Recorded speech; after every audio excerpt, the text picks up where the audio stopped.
thoughts. Warnotes.com to subscribe. Here's Chris.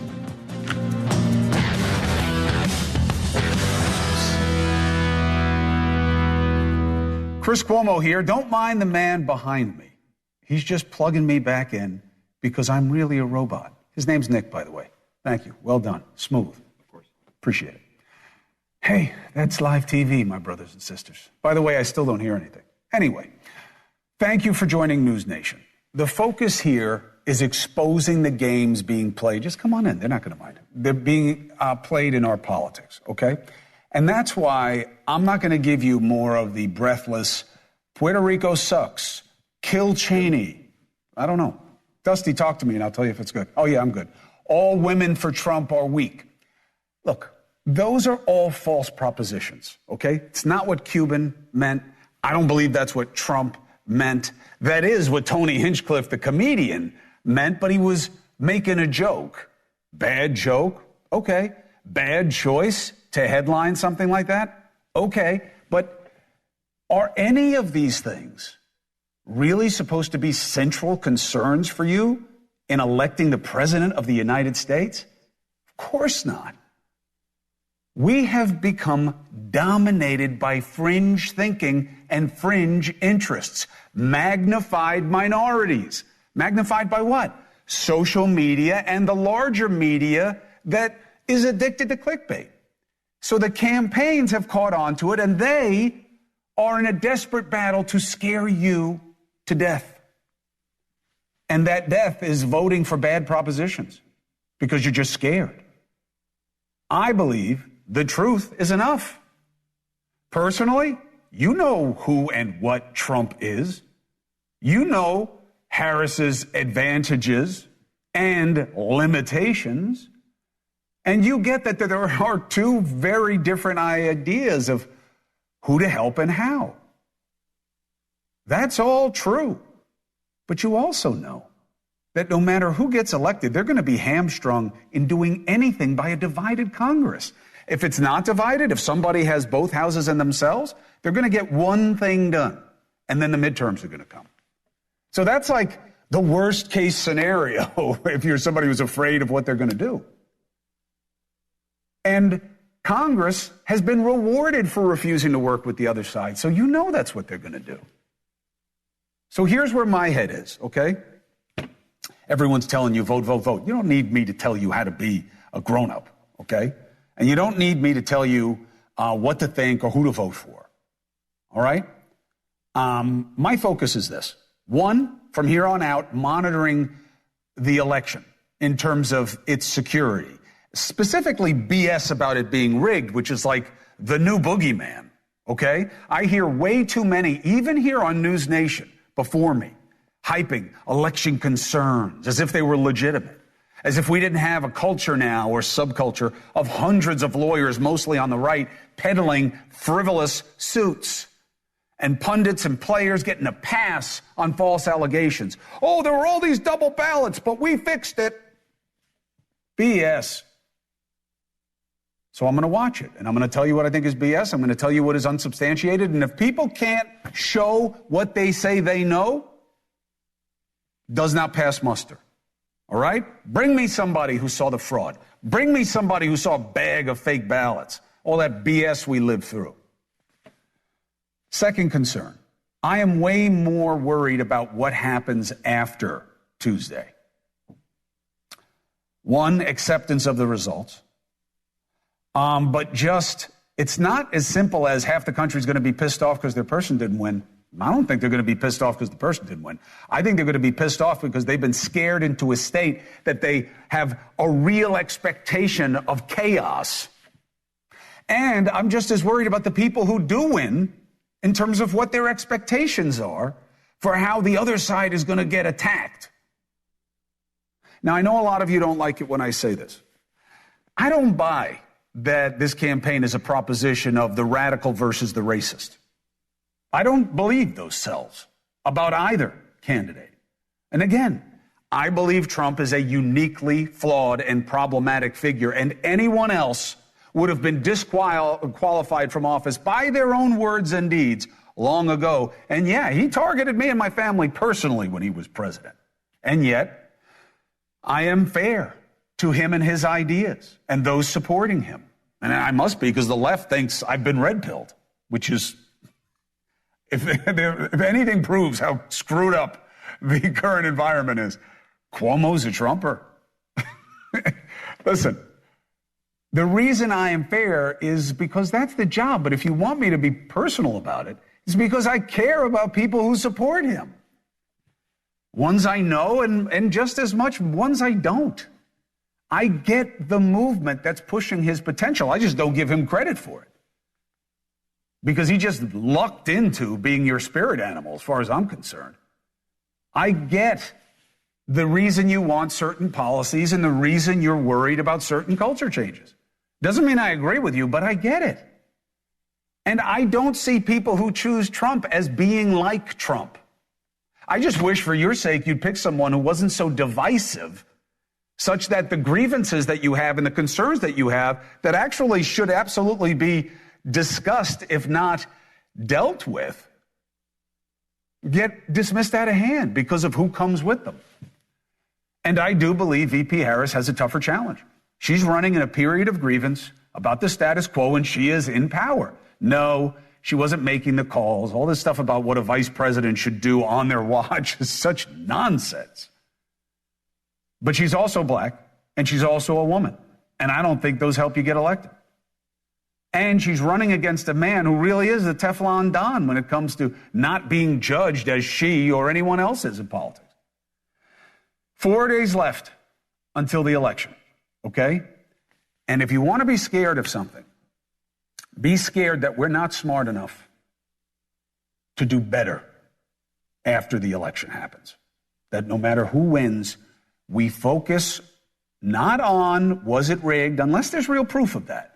Not on, here comes the despot, or, here comes the diabolical in terms of destroying gender and letting guys my size play girls volleyball, or whatever you're afraid of, okay? And shifting from that to, what are you going to do now? Why aren't you working together? And it's my job to be all over that like ugly on a gorilla. All over it. Having lawmakers on, putting them to the test, going through friendships, because a lot of them won't keep coming on if I keep blaming them for not being able to figure out how to do something. That's what we got to focus on. We have to remember that left and right has to give way to reasonable. My father is credited with a line that's famous, but I don't think it works anymore. You campaign in poetry, you govern in prose, meaning you talk, yap, but then when you get in there, you got to do the boring stuff. I don't think it fits anymore, because when they're in office, they don't stop the campaigning part. They just talk about the other side the whole time, and if they have the power to investigate their opponents. So we got to figure out how to start caring about one another and our concerns, and be selfish enough not to play to a party, but to force these men and women to do something for us and not talk about themselves and not scare us about themselves. Once this election happens, and I'm hoping it's a big and decisive victory, okay, because I don't want the drama that would attack us at a weak time. We're weak. I don't like it, but we're weak. That's my concern. What happens after Tuesday? Okay? I'm here for it. I'll work round the clock as long as it's relevant. Talk to anybody, push conversation, make deals to have people come on together. Anything that helps get us to a better place. I don't know if that's journalism. I don't give a rat's hiney. I don't. I want to try and help us get to a better place. I want to use this platform to do that. I don't know what you call it, but I know it's the best use of the time. So, 4 days out, they're now saying that there's like 2 new October surprises. And we're in November, by the way. One of them is that rally. I don't know. The MSG rally. The other one is that these Epstein tapes of Trump. Again, are any of you voting for Donald Trump because you believe he's a better human being than you? Or that he's some kind of moral exemplar? Any of you? Is there some like pimp somewhere who's like, yes, my boy? Come on. It's about more than that. It's about something else, right? So what are we hearing? Look, my sources say that the Trump people have not been seeing positive movement in their polls, but that it is very close and they're definitely within it. On the Harris side, they have seen some movement, specifically in the swing states. But she's also been underperforming. And the question is whether she can overperform. Remember, Hillary Clinton in Detroit, 93% of the vote loses. Biden, 95% of the vote wins. They have to overperform where they're strong. Okay? Undecided voters are breaking late. And yes, I have heard that in the battleground states, they are breaking towards Harris. But we don't know what that means. Independents, Trump is doing about the same. Harris has been moving a little bit. Again, because, look, here are your numbers, okay? There are moves. Enough to pull it out? I don't know. Anybody who tells you they know is, wow, that's impressive, unless they're just guessing on a 50-50 proposition. Today, Harris is winning independents by 15 in Pennsylvania. That is a big number. And, you know, they have what they call the reciprocal in politics, which is it's such a big number that it's easy to peel people off because it's such a big number. So actually, that big number is something they're worried about being able to maintain, and Trump people can see opportunity in. So what is this state of play that has had this little bit of push Harris's way, if you believe those numbers? Let's get two ideas on it. Jeremy Thompson, former digital director for Kamala Harris, and Brian Lanza with Team Trump, longtime veteran. Brian, I'll start with you. Good to have you. Jeremy, welcome to the show. Good to have you.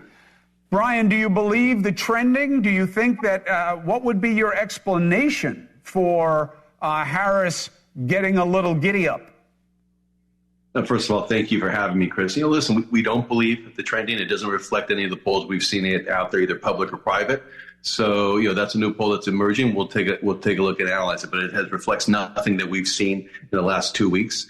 We've certainly never seen a 15-point edge for Harris. You know, what we've seen, however, is we've seen people want to focus on the economy and people want to focus on immigration. And just today, you saw, you know, the jobs report that just underperformed at such a level that it shocked Wall Street. You know, so as people are going to the polls on election day, the Friday before the election, they're reminded of what's at stake. There are jobs at stake. There's an economy that's underperforming, and today's report showed how it's underperforming, and that's going to have a huge impact towards the end. So if there is an October surprise or a November surprise, it's just how poorly the jobs report number was today and what the impact that's going to be going forward for the next 4 days.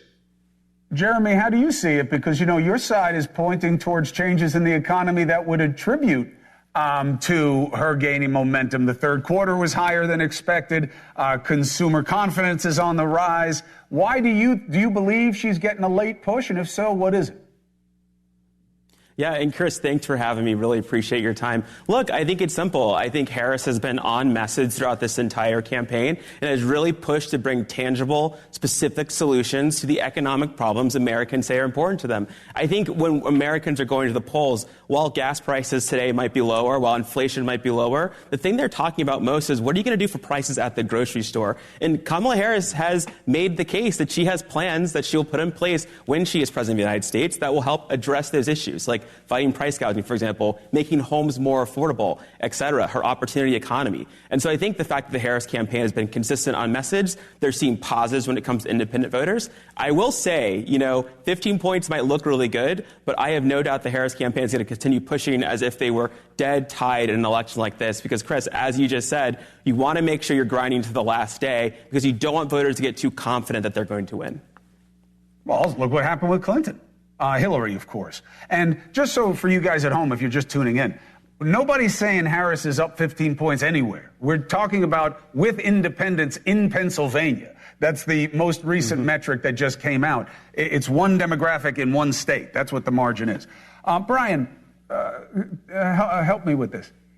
I believe that this is the least substantive, most scare the voter into voting for you versus the other side that I've seen. Yes, it's been incremental. Yes, we've been devolving. But do you remember a campaign where it was cheaper, not in terms of how much it mattered, because it's always the most important, and there's always problems, it's always the most important, but in terms of the tactics being employed by both sides? You ever seen it cheaper, more petty? No. I mean, listen, I think Bush-Kerry got pretty bad in 2004, but it's clear that these two just do not like each other, and they just have completely different visions. And not only that, the stakes are even higher. You have to remember, you had the lawfare that's been employed against President Trump. And so the stakes being as high as they are, the dislike that exists, presidential politics is always about, who you want to have who would you like to have a beer with, more of a personality contest. That's why I'm not surprised the substantive stuff's not catching. But it has gotten very nasty. This may be the nastiest, at least in. Used to be, who do you want to have a beer with? Now, Jeremy, it's who do you want to throw a beer bottle at more is what the metric has become. I mean, and it's so gratuitous. This isn't the 60s. You know what I mean? We don't have, the closest thing we have to a huge class of people who have been demonstrably underserved such that there was anger in the streets is reproductive rights. And I don't know what I'm missing about that issue and women. Jeremy, what do you know about how the economy is compromising this straight single issue focus on the fact that women just had a right taken from them? It's the first time we've seen it in American history. Yeah, and I think the reality is that voters go to the polls for many different issues. So, for example, Chris, you mentioned abortion is critically important to many women. And most Americans actually believe that the Roe standard should be that standard across the nation. That was taken away with the Dobbs decision. But one of the things that I think happens is that Americans, when they're looking at issues, they're talking about how they can afford groceries at the end of the day and which candidate is going to make it better for them in the future. And so I think what we're seeing, Chris, are voters looking at a lot of issues and then deciding on what candidate is going to do the best for the majority of those issues. We have seen this election cycle that abortion, immigration, and the economy are those top three issues overall. And while both candidates have made a case somewhat on how they're going to solve those issues, I really believe, one of the campaigns has really been consistent across the board on how they're going to tackle those issues. I do think, however, Chris, we're talking about the presidency right now, but those local state referendums that we're seeing across states across the union where abortion is on the ballot, we're going to see a repeat of what happened during the midterm elections and during those referendums where voters do come out about that one single issue, especially women across the nation, especially those who are in Gen Z, who look around and say, my mom had a different right than I do, and we need to make sure we codify that somehow, which, as you know, Chris, will be difficult because Congress has to be involved in that. Yeah, not going to happen. But, Brian, what do you think about that issue? I mean, even Jeremy, terming it abortion, I have always thought that's a mistake for you guys, Jeremy, because it's so much more than a single procedure once the right was taken away. At least that's how I always hear it articulated to me, Brian. But I keep hearing from your guys, hey, look, this is kind of baked in. No one says what you had the candidates say, which is everybody wanted it given back to the states, which is one of the kookiest things I've ever heard Trump say. But what is your read on what this issue means?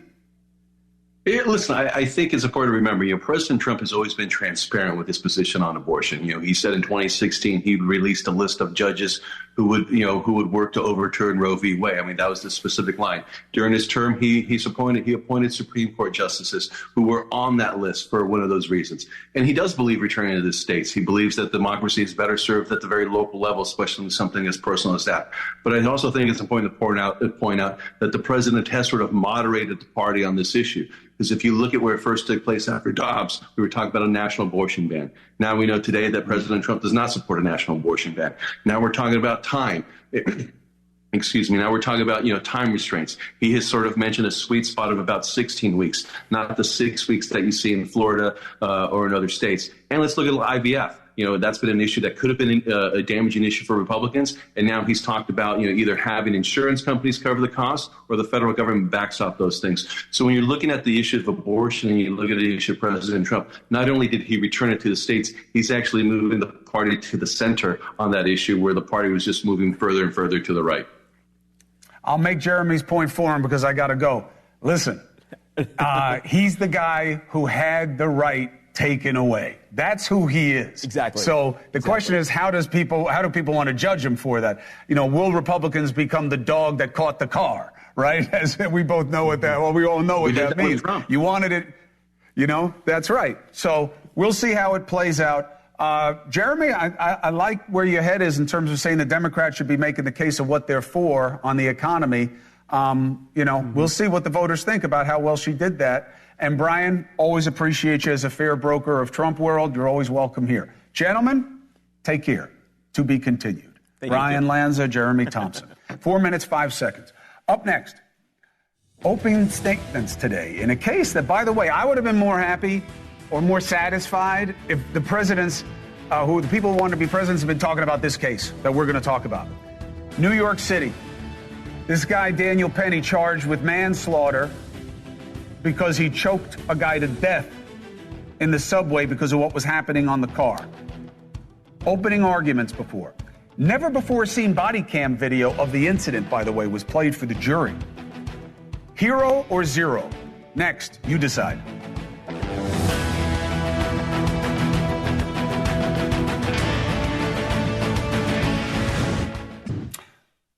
You want to know one reason that people don't get involved when they see somebody getting beaten up or threatened in public? Take a look at Daniel Penny, charged with second-degree manslaughter and criminally negligent homicide for killing, and he did likely kill, Jordan Neely, mentally ill homeless man named Jordan Neely, New York City subway. Why do I say probably? Why do I qualify it? How? Because there will be an argument to be made that Neely died from some other complication. I don't think it's going to wash. But here is the real thing. Penny says his death was unintentional. And you'll see two other guys were helping him. They're not pulling Penny off of him. They're not yelling at Penny, "What are you doing? What are you doing? It's too much." The three of them decided to get on Neely because they didn't like how he was acting in the train. And Penny put him in a chokehold. And he thought that he was protecting the other passengers. Jurors heard opening statements. Prosecution has also called its first witness, an officer who was one of the first to arrive on the scene, his never-before-seen body cam footage. Another reason cops should always be wearing it and always have it on, was played in court showing Neely's limp body on the subway floor as police tried to revive him. Let's watch it, and then I'll explain why they showed it.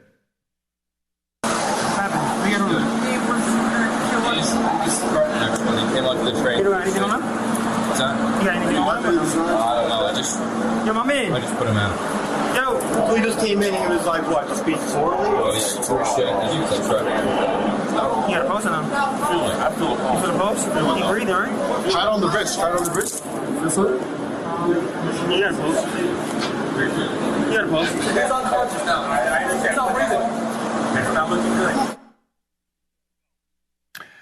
Why do they want this? Make it real first, show Penny's nonchalance, and try to hang him with his own words that he put him out, and that his stated justification for it at the time was he was threatening and throwing. Is that enough to use what the prosecution will say was deadly force on him? And I have a problem with that, but we'll see what kind of case they can make. Let's bring in attorney Misty Maris and former FBI special agent and attorney Stu Kaplan. Who's playing prosecution, Stu or Misty? Oh, me tonight, Chris, surprisingly. All right, so Misty, you are way smarter than I am. We both know that. But did I come close to stating why the prosecution started this way and what's their strongest foot on this? Yeah, absolutely. So keep in mind, the prosecutors have to prove that Penny had a reckless disregard for human life. And in their opening statement, they made it very clear. They're not focused on the initial interaction between Daniel Penny when he restrains Jordan Neely. Their focus is that he held him down for 5 minutes and 53 seconds after that. The prosecutors say that's when this turned from maybe something that was justifiable to something that does not fulfill that standard, and that it was not proportionate to the threat. And Chris, to your point, there's two other things that prosecutors are relying on. First is that Penny has special training. He was a Marine and he also practiced martial arts. And the last, and Chris, you nailed this, it's that statement, "I put him out." Prosecutors have to show that in his mind at the time, he was aware that there was a risk to Neely's life to cause death or serious bodily injury. So putting all of that together, that shapes the prosecution's narrative, and they needed to get this tape out right from the very beginning with that statement to set the stage for the rest of the case. I don't know, Stu, that Penny puts on a case in chief. He puts in an affirmative defense, as everybody should know. The defendant doesn't have to put on a case. He can just question the prosecution's case. Do you think that will be enough? And how, if so, how so? How would they question the prosecution's case to create doubt? Chris, the utilization of a carotid chokehold is a restraint technique. It is not the deployment of deadly force. You are told and you are taught that it could lead to death if misapplied. The other thing that you are taught is until full compliance is achieved, that is, the bad guy is placed in handcuffs, you maintain the position. So just because you see Penny maintaining the position with his arm around the carotid artery does not in and of itself mean he was applying pressure to the carotid artery. And I would say it's analogous to when a police officer uses deadly force. After they shoot someone, you will always see them put that person who needs medical assistance in handcuffs first. Why? Because you have to gain restraint or control over that individual, because that same person can get up and bring the fight on again. Let me also say something. Mr. Penny was entitled to use self-defense. The self-defense is an absolute defense if, in fact, he is justified to perceive a threat to himself or others. I think there was a perceived reasonable threat, meaning that Mr. Neely was saying, I'm going to kill you or I'm going to kill someone, and that led to Penny utilizing a restraint technique. Now, it's a very unfortunate situation. Now, Chris, I will tell you what was shocking and most compelling to me in the release of this body camera recording is the lack of urgency on the New York City Police Department. And if I was to find fault anywhere, is the fact that there was lack of any rendering of CPR or deployment of mouth-to-mouth, because everybody was more concerned about what this guy may give them as a contagious disease. And it may turn out that the delay in rendering, real triage to this person is the reason why, unfortunately, Mr. Neely succumbed to the carotid chokehold. What is the role, Misty, of the other two, and you can address whatever you want, but the other two guys there, I feel like they never get any attention in the analysis. How relevant is it that they weren't trying to stop Penny? They weren't saying, whoa, you're doing too much. One of the guys seems fairly sophisticated in terms of how you see how he's bracing his own hand and that wrist lock he's using? That's a learned technique. So how relevant are they? They're very relevant. So just to unpack a couple of things, one distinction between this case and other cases we've seen is Daniel Penny is not a police officer. So it's going to be a slightly different argument, both on the defense and the prosecution, as far as whether or not this was an appropriate use of a chokehold, which in New York, it would not be. But that's really not relevant to this particular case. To your point, Chris, this all breaks down to whether or not Penny had a reckless disregard for human life, which is why prosecutors aren't focused on the initial restraint. They're focused on that 553 after. And the two other individuals who are involved are going to be witnesses. They're going to testify. And much of what's going to come out of that is whether or not Neely still seemed to pose a threat. Why hold him down that long? And some of what we heard in the prosecutor's case is that he was out before that. He had stopped moving, that the train car was relatively empty. So those other two are going to act as eyewitnesses. And to your point, I think the testimony can really cut both ways. In addition to that, we have other witnesses on the train, which we know are split from pretrial motions.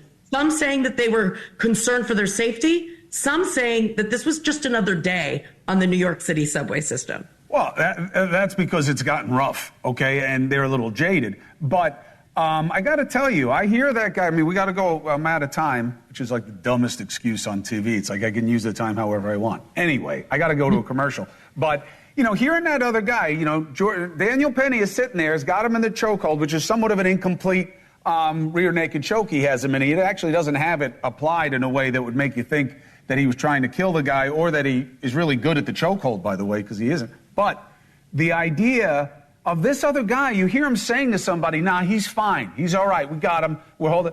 The guy who was holding his wrist tells another passenger who's like, oh, is that guy okay?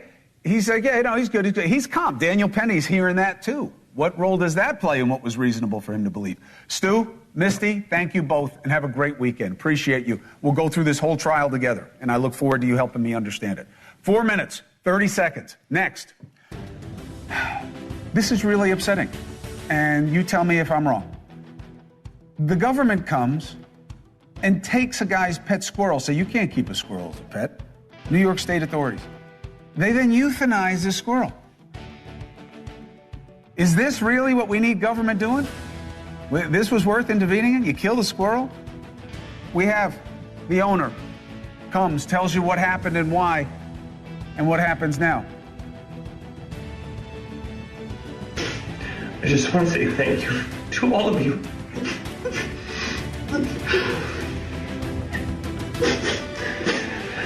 Peanut was the best thing that ever happened to us. And we got confirmation that they put him down. Thank you all. Peanut the squirrel, viral sensation. Fans, you know how it is with people with pets on the internet. Social media embraced it. It's not the only guy. You see squirrels, raccoons, all kinds of stuff, right? Now its owner, Mark Longo, is going through something we're not used to. He took in Peanut 7 years ago, found him injured on the streets of New York City, shared their journey together on the internet ever since. They really had quite the relationship. It was really, really cute to watch. Then the government gets involved. New York State's Department of Environmental Conservation, DEC, raided his home and took the squirrel and this pet raccoon that he has. Now remember, he didn't just find these things. They said, well, he was potentially exposed to rabies. He had the squirrel for 7 years. Does it look like it has rabies? And then the squirrel bit one of the investigators. So that's what they say in their statement about why this happened. They then kill the squirrel and the raccoon because that's how they test for rabies. Why was this necessary? Mark Longo, the man in the video who just lost the squirrel, joins us now. This sucks. How are you taking it?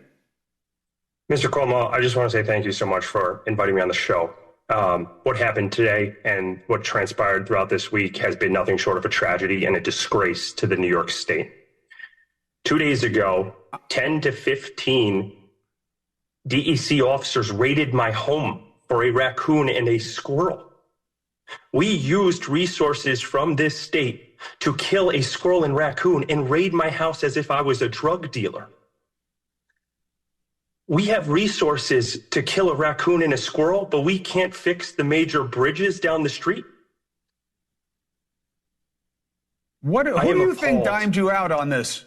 Who do you think, Mark, like they said for rabies? I mean, I looked up when I heard about this, I had seen your videos, by the way.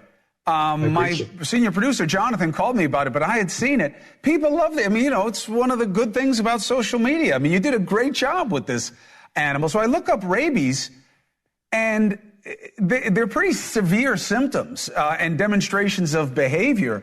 Couldn't they have just observed the squirrel and the raccoon and said, well, they don't look rabid? And who told them that they might be rabid?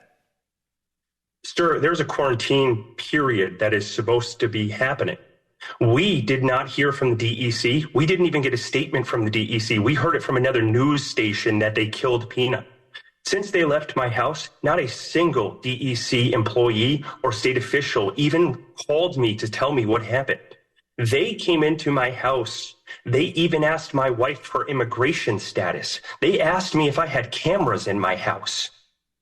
They got local sheriffs to approve this. The DA approved this. They had a criminal judge sign a search warrant to come and take these animals. The woman who claimed, or the member who claimed to get bitten, everybody around here wore gloves. These are professionals who deal with animals on a daily basis, and you're going to tell me you got bit by a squirrel? None of this transpired. This was somebody out to get me. We moved to a small town to start a nonprofit animal rescue called Peanuts Freedom Farm. We understood that this internet sensation was a wave, and we wanted to turn it into something great, so we moved to New York from Connecticut.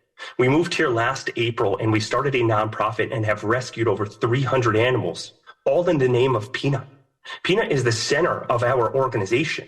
I used his social media to gather the funding to continue to help animals. And the DEC comes in here. They wouldn't even allow me to feed my horses who have been coming from neglected cases.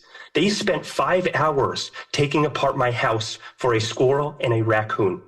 So I need an explanation as to why this state can find the funding to bring this many people to my house to destroy my life, but we can't fix major issues that we're having in this state. Listen, I get it, but I don't think you need the alternative argument, to be honest, about like what we're not doing. This is just a really messed up thing. And you know, I know it's a squirrel, but this is a squirrel the way I have dogs, as far as you're concerned. Now, I get it. Maybe the law doesn't treat them the same way. That goes to the second point, which is this what we needed to do? Look, here's what I can do. Mark, I give you an open channel of communication. You let me know. I mean, we can't bring Peanut back, not to trivialize it, but they did what they did. And you're going to want to raise money, and I'll help you do that too on my own personally. That's not what NewsNation does. But I'm really, you're a sweetheart, and what you and your wife are trying to do is great. And maybe there was a little NIMBY of this, but I don't really care about any of that. I'm really sorry you went through this, and I know you loved and cared about this. And I'm here, and I'll give you my phone number, and you can get me whenever you want. Chris, Mr. Cuomo, I can't thank you enough for that. Again, this has been a tragedy that could have been avoided in many different ways. If the DEC was a little bit more acknowledgeable or education-wise, they could have told me the process that I could have gotten the paperwork to obtain Peanut. Right. But for 7 years, not a single person said boo about this squirrel. He's causing no harm to the community. He's actually doing more. It's like you had a grizzly bear in there. If you had a grizzly bear, okay. You have a tiger. You have a cheetah. Yep. You have something, you have a gorilla. You have something where you're like, well, if anything happens, it's catastrophic. You had a squirrel. Mark Longo, I'm here for it. I'm happy to tell the story. It's important to tell. I'm not happy to tell it. It's important to tell it. And we'll stay with you, okay? I really appreciate that. Thank you so much for your time. All right. I send my best to your wife also. I'll talk to you in the break. 3 minutes, 45 seconds. I mean, seriously? Seriously. That's what we need to do. And I'm sure legally it was right. But that's the right thing to do. Have your say. 844-968-7720. What the hell is wrong with us?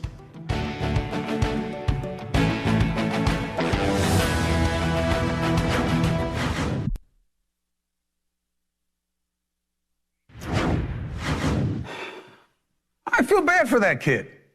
And for his wife. What if it was a dog or something like that? You know what I'm saying? No. What went on during the commercial break was nothing I have ever seen in my life. You stayed on the phone. I mean, look, I'm sad about the squirrel. I want our callers to get on. No, you're not. No, you're not. I'm sad about the squirrel. No, you're not. I am. But what the meltdown and the weeping and the teary-eyedness that I just saw in the commercial break was like nothing I have ever seen from you before.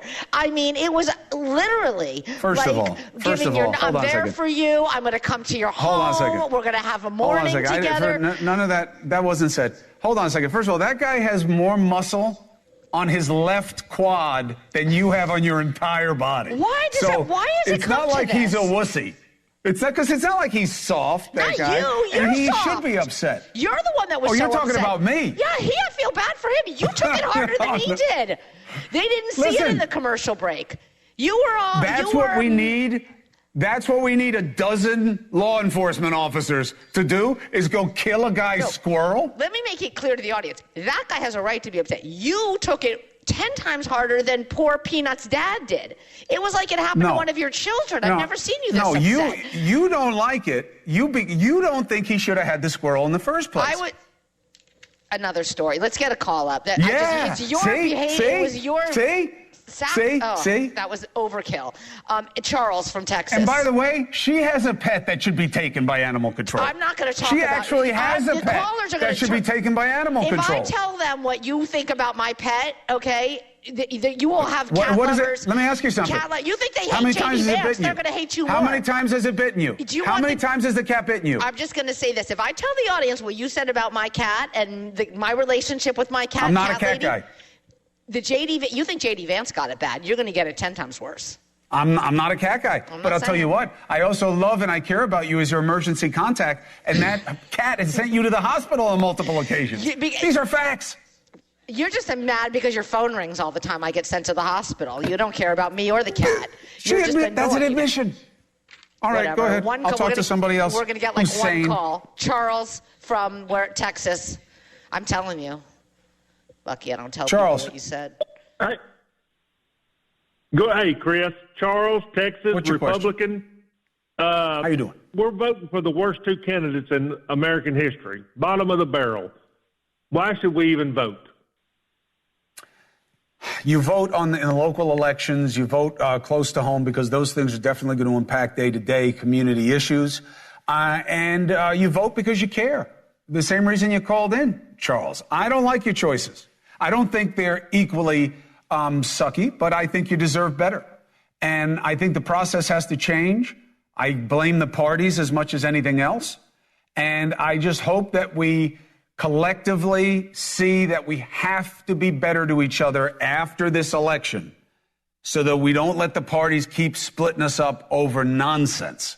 That's what my hope is, and I'm here for it, Charles, and I know you are too. I wish you had better choices. Be well, brother. God bless for the weekend. I'll talk to you soon. Next.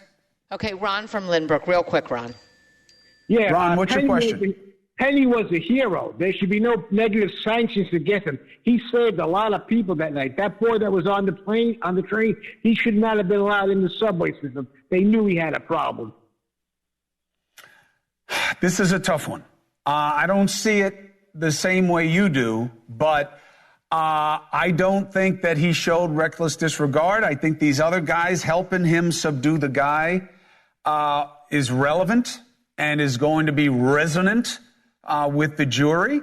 And I'll tell you what, we don't know how long it's going to ruin his life, but up until now, this guy's life has been totally derailed by the choice he made there and how it was interpreted by authorities. So we're going to watch it, and I get why you feel how you do. We don't have to agree to want the same thing, which is justice. And is this fair? We'll stick in it together.